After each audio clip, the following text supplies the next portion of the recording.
So I grew up watching Michael J. Fox on the show Family Ties, and I don't know if any of you guys know that show. All I ever wanted in my entire life was to be exactly like him.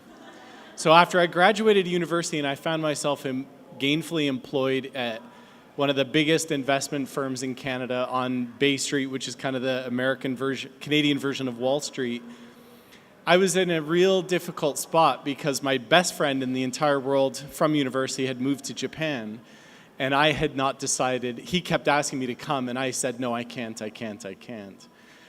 And I started slowly thinking, yeah, maybe I could do this, maybe I could go, but I was still holding on to that dream of being this wealthy investment advisor, stockbroker.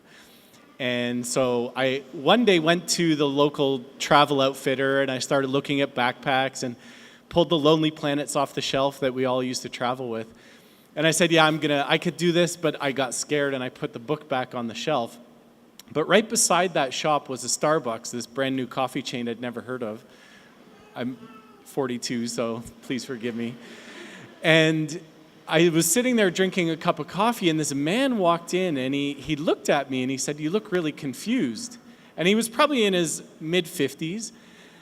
And we got to chatting, and I was telling him my conundrum. I said, my best friend's begging me to come to Japan and teach English there. And I said, no, but I've got this great job. And he said, well, you know what, you should really go.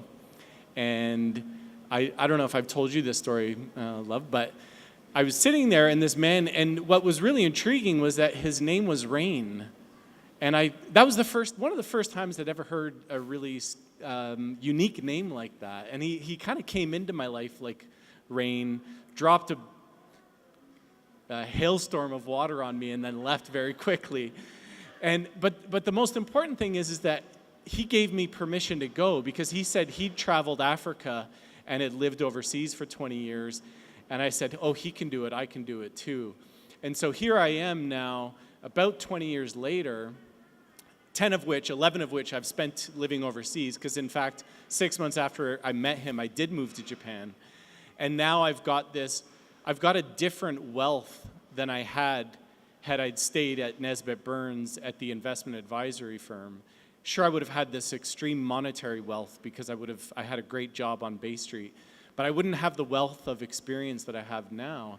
And I find as I come full circle, the most transformative thing I've done in my life is change the framework through which I view success in life.